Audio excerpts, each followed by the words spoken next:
Debunking more marketing myths. AI can do all the marketing for me. I don't need a strategy. Well, you can also become a doctor, right? Or AI can show you how to do parts of medicine and health benefits, but you probably still need to go to university to become a doctor. So AI in and of itself speeds up the rate of integration and learning, but completely relying on AI to do strategy for you without any human thinking and strategy, whether it be from a marketing expert or from someone that is in-house for you that you've hired or from someone that has real experience, you will fall, because the person that has experience and is leveraging AI will smoke you every time, like for real. And it's simply because they're able to make better risk-adjusted decisions, because AI is also still in development. Now, at some point, maybe less than 5 years, maybe in 3 years from now, could an AI be better than 90% of the agencies? Okay, and in the marketplace, 100%. But for at least say for the next 1 to 2 years, there's only so much AI can do, which is still a lot, by the way. It can do a lot, and a lot more than most of you guys think. There's more, even more than what AI can do for you than you guys are probably aware of, most of you watching. But if you're a marketing strategist and you have experience, and maybe you're like myself, you've worked with a couple hundred businesses, you generated over 7 figures for clients, and you started this when you were a teenager, now in your mid-20s, and people pay you nice sums of money for it, well, you're not going to be outpaced by AI simply because you understand that when it comes to marketing, it's really primarily about the ability to storytell. And it's about creating layered levels of storytelling that allow you to be perceived as a one-of-one by establishing what's called USP, unique selling propositions.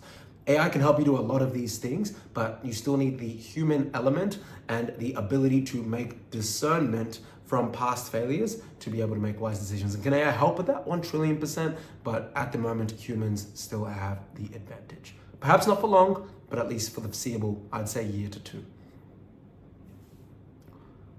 All marketing agencies are scams. Yeah, 100%. All of us are scams, including myself. I'm a scammer. Yeah, we're all scammers. Yep, don't even listen to me. Click off this video. I'm not even going to go into more detail. All marketing agencies are scams. No one has ever grown their business from a successful marketing campaign, ever. I'm going to leave that belief to you, whoever wrote that. Okay, this one's interesting. Marketing is all about luck. There's no real strategy. Marketing, when done right, is about storytelling and statistics.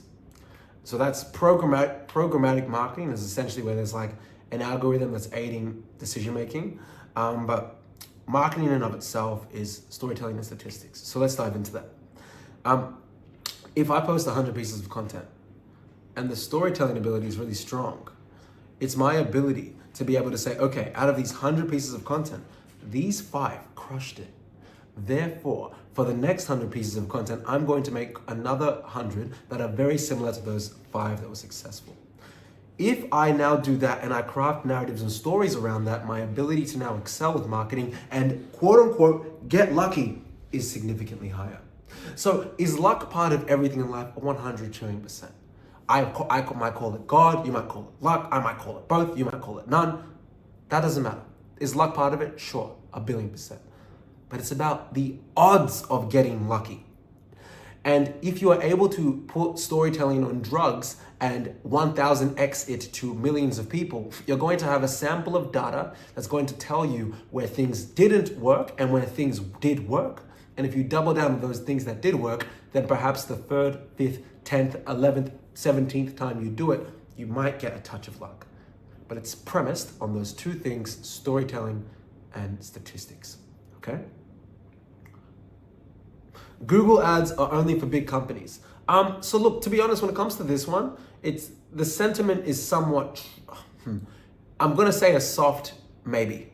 So when it comes to Google ads or any PPC, pay-per-click based platform where you're bidding for placement on an ad, bidding for placement on a platform. So for example, if you run a Facebook ad, you are spending money on Meta to try and capture attention that someone else is also trying to capture. So whoever spends the most amount of money at the right time for the correct placement will capture the eyeballs on that placement. Whether it's on an Instagram story, a Facebook feed, a Google, top of Google via the Google ad, or a YouTube ad, right? We're about to start running YouTube ads for our company, most likely in the next couple of weeks, okay?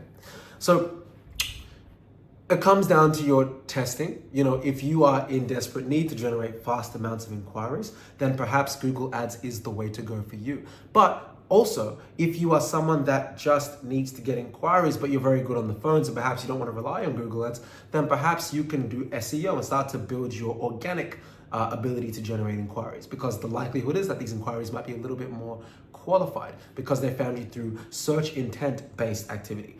Now, you're still getting found through search intent-based activity when you're running a Google ad because people are typing it up and you're coming up on the first page. But sometimes, because we talked about trust before as well, there is still a proportion of people that will continue scrolling past the sponsored ad part and look at just who's got the highest Google review rating, who's on the first page of Google, who can I click the fastest or first. Sometimes they will get preference over the sponsored, not all the time. In fact, oftentimes that's not the case.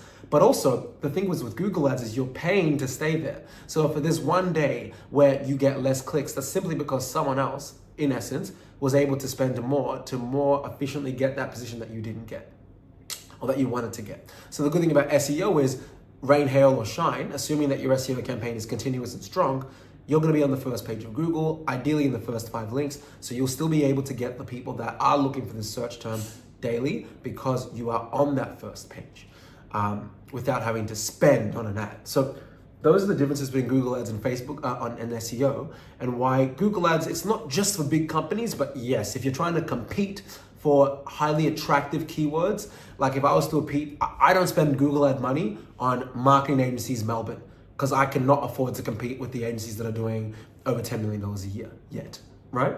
But perhaps in 2 years, I'll be able to compete for those keywords. But right now, I'm better off spending my money on advanced SEO campaigns, right? I'm not gonna go too deep into it, but we have a varied, aggressive SEO strategy, right? To the point where for some things, I am ranking on the first page of Google in parts of Melbourne. I'm not gonna reveal them here because my competitors are most definitely watching this. But on top of that, I'm also running Facebook ads. One might make the argument, well, Dami, Facebook ads is the same thing, you're competing for attention. Yes, but I'm not testing keywords and trying to bid for those ads, for those keywords. I'm not trying to bid for those keywords when I'm running ads on Facebook, but you are on Google. With Facebook, you're bidding based on interests. So if I'm leveraging Gary Vee or Grant Cardone's or Ty Lopez's likeness, so I can get a portion of their attention and have my face pop in it in alliance or in relevance to them on Facebook, well, I've viral hijacked my way to get a piece of their customers or target audiences' mental real estate. With Google Ads, I'm essentially spending on keywords. And yeah, a lot of the most attractive marketing keywords, they're getting spent on, we're talking potentially tens of thousands a day by some of these people. And I'm not at that level yet where I can justify that spend. My payroll in and of itself is not tens of thousands of dollars a day yet. So to spend that much on ads just shows you how big some of these guys are. So Google Ads, is it for everyone? Rather, that's a better frame to look at it. It's not for everyone, no, it's not. But can you be a small company and leverage it? 100% if the keyword competitiveness is lower and in your favor, but also relevant. But oftentimes there's more than one way to skin a cat. I wouldn't rule out Google Ads. You might want to run a YouTube ad instead. There might be a bit more of a blue ocean and opportunity there for you compared to just trying to appear on the top of Google on a sponsored ad. Okay, guys, I hope you're enjoying this series. I think we've done 10 of these so far. I want to hear your thoughts, comments. I want you to like the video and subscribe. Do you guys like these? Let me know if you want more of them. As always, think mega. I'm proud of you guys. Let's get it. It's March 2025. Let's take over. Let's go. Guys, I hope you've enjoyed that video. If you liked it and you got something from it, or even if you didn't, please like, share, subscribe, and drop a comment. It really helps the algorithm favor this channel.